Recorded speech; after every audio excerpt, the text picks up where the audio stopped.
All right, Marcus, we're back. Third fucking time. Your first pick was Taker. My first pick was Shotzi. We're doing the damn thing. All right. My next pick, and I swear to God, if we lose tonight, I'm done. I'm just done. We're gonna text each other our picks and call it a night. Basically, or we'll save it for next week's show. Seriously, though, that's what's gonna happen. If we drop again, we're just fucking saving this for next week's show, and we're gonna move on. All right, so we have the Taker for you, Shotzi for me. My fourth pick is KG Muto. His entire gimmick is just being a giant spooky badass, so I don't know how you cannot fall into that. Came out with, dragons that snorted fire. He had spooky faces that made the crowd go oohs and ahs. He spat stuff in people's face, which is such a baller supervillain move. It's like a horror movie icon kind of thing. So, for basically being the Michael Myers of Japanese wrestling for the last 40 years, I got to go with Keiji Muto. Marcus, who's your next pick? I had, I think I'm gonna switch it up, man. I had a certain person that was affiliated with my first pick, but I'm gonna go with somebody who was even more affiliated with it. I'm gonna go with talk about spooky people, man. There's nobody in the annals of not too many people in the annals of wrestling history that came off looks and performance wise as spooky as the man that was behind Undertaker himself. We'll talk about Paul Mooney, aka Paul Bearer. Um, from the look, he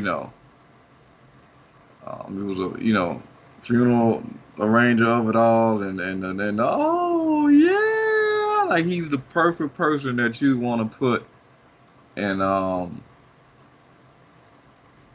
when I say in one of those haunted houses to kind of lead the kids to the monster or whatever. Yup. Or be the monster, like he just the way he personified that character, he always coming out with that urn and the suits and the face makeup of it all. Like he literally looked like the Yeah.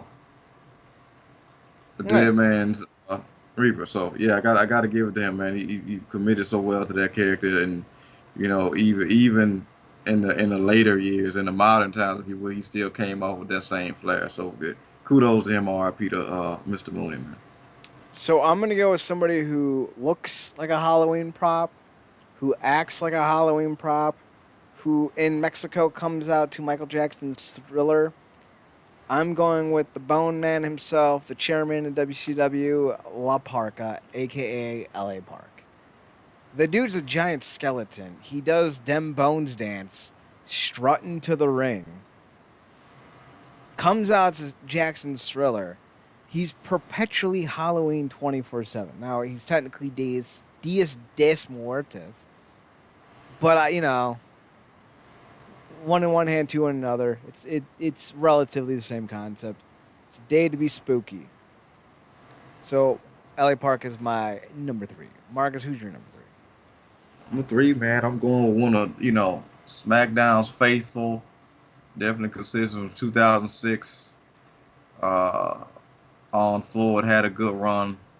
Was certainly one of WWE's most scarier uh, entities in the modern times, and definitely had his way with the roster in terms of committing to the spooky and the freaky and weirdness of it all. I'm going with the Boogeyman. Hmm. Got to go with the Boogeyman. I mean, the guy was. I didn't know how old he was at the time, but he was in really better shape than a lot of the guys that he was. A lot of the guys on the roster that was younger than him.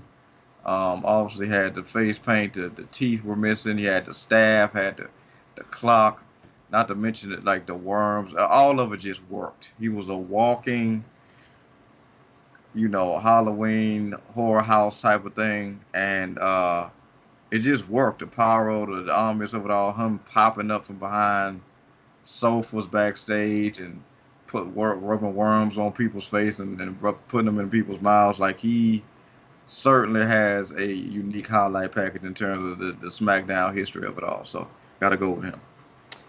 Boogeyman's a solid pick, and he was probably in his late 30s, early 40s when he got his big break. Yeah. Now, you're going with the Boogeyman. I'm going with the Boogiehausen. Hmm. He is a B movie host come to life. He is perpetually on. There is no off switch for this man. He is funny, charismatic. He's putting some weight on. Have you noticed he's gotten a little bit more jacked in recent weeks? Yeah, he is looking a little. There was a certain flat that he had that was a little different. He's Swollehausen now. Of course, I'm talking about the one and only Danhausen. I've been a fan of this cat's for a while. He was popping up in the indies. He was friends with Warhorse. Warhorse obviously landed in MLW, but Danhausen ended up going to AEW, which I'm fine with. I always go out of my way to watch his content on YouTube, but I don't really watch a lot of AEW. So you could say I'm missing out, Hausen. So yeah, I'm going with Danhausen. He's my number 2. Marcus, who's your number 2? And my number 2, I'm going with the more lighter side of the Halloween. When I think of Halloween, besides all the horror elements that come with it, I also think about people who just want to dress up as their favorite person and be over the top and bombastic and larger than life. And to your point about the housing of it all, just always on. And I could think of no other wrestling character that came with that pop of color, that over the topness that just kind of almost transcended the man himself. Or I got to go with Macho Man Randy Savage. Ooh. I Yeah, guess I man. guess if you're looking for a Halloween character to go as, there's no one better than Macho Man Randy Savage. Nah, man, the pomp, circumstance. I mean, not just. First of all, you got to get the aesthetic right. Right? You got to get the aesthetic right. You got to get the jacket, the hat, the just the everything. You got to get that aesthetic right. And then once you got that down, you got to get the aura, the accent, the idiosyncrasies with the hand movements and the mouth and the posing and the oh yeah and all that. It's a whole vibe. And people who don't necessarily want to do the spooky Michael Myers and all that stuff of it all, you just want to jump in a character real deep and heavy. Um, and I think a very popular Halloween costume in terms of dealing with wrestlers, I could think of none other than Macho Man, who always felt like he was on. So, yeah, I think he even did a lot of advertisements for Halloween too. I know he did stuff for Slim Jim, especially like around Halloween time. So it does work on multiple levels. yeah, For me, my number 1 is obvious. I'm going with the Stinger. When I think of Halloween Havoc, I think of Sting. When I think of Halloween Havoc, I think of Halloween. So it kind of all makes sense. And there's multiple Stings. You had the vibrant colors and the bleach blonde hair. You got the Crow Sting, very dark and mysterious, very creepy. Then of course you have the Joker Sting. He's all about tatas for now and what have you. He's definitely someone that I think screams the Halloween season and like Macho Man. He's a great character to go as for Halloween because he's nearly instantaneously recognizable. By the by, Marcus, we will be doing a top 5 eventually of our favorite characters to go as for Halloween. So that should be nice. fun. Yeah, man. If that wasn't your number one, I'm like, who have I been? Who have I known for all these years? It was Who either is going to be this thing? Sting or Danhausen simply because they're both face painted bros. I mean, there is that. I don't even think there's a bad pick up a version of Sting for Halloween. The Surfer Sting, the Crow Sting, the Joker Sting, um, the Papa House. Well, I can't even call him the Papa Housing Sting because technically it'll be Papa. What's Stinghausen? his name? No, the other kid he's mentoring. Oh, Darby Um, Allen. yeah, uh, Papa Allen of it all. Mentor Allen. So yeah, I mean, you can't go wrong with Sting. Then doesn't he? Doesn't Sting have like a coat that has like a slot for his bat in it, or does he keep it on the inside? Sometimes he does, yes. Because sometimes he'll Got pull it out of a little slot thingy. it. Ironically, I think I'm thinking a Blade with the sword slot for his coat. No, Um, Blade has one in the back. Sting has one kind of in the front, like in the got you, flap. got you.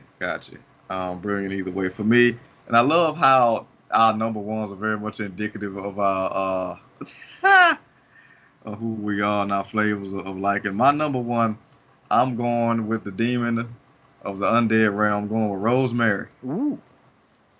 Yeah, man. I mean, come on, man. I mean, we've talked about we've sung this woman praises for years, and rightfully so.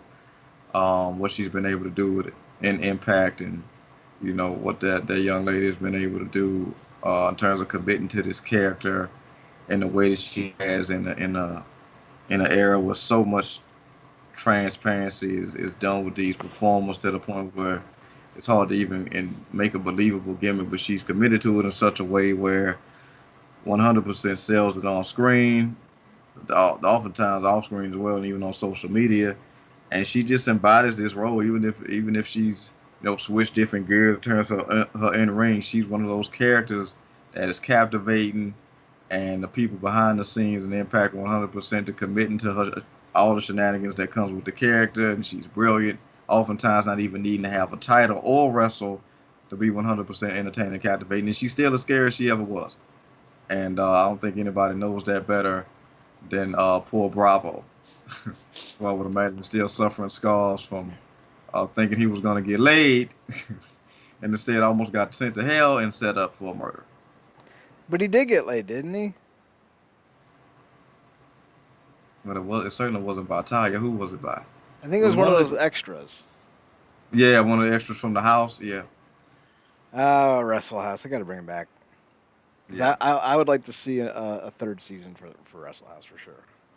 yeah. But gotta give it to Rosemary, man. It's a hell of a character and it's still going. Yeah.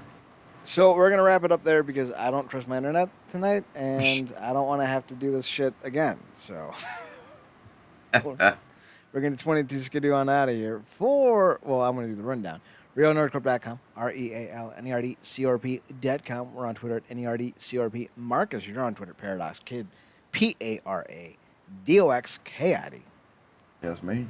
You can also find him on his other podcast, The True Penny Show, TruePennyShow. Check him out there. You can find me on Twitter at ChadNerdCorp, ChadNerdCorp, and on the Instagram with Chad's Photo Hut, ChadSphotoHut. Be sure to once again check us out at RealNerdCorp.com for more podcast coverages. This will obviously be in 2 parts, so if you missed the second part, well, if you missed the first part, this is the second part. If you missed the second part, I don't know what to tell you because this is the second part. So be sure to tune in next Tuesday for another edition of the Wrestling Underground podcast at around 10 p.m. Eastern Standard Time on twitch.tv/Wrestling Underground. For Mark Green, I'm Chad Porto. Thanks for tuning in. Thanks for checking us out. Thanks for giving us a chance. And remember, as always, to watch more wrestling. Marcus! Hit him with the outro. Good night, me.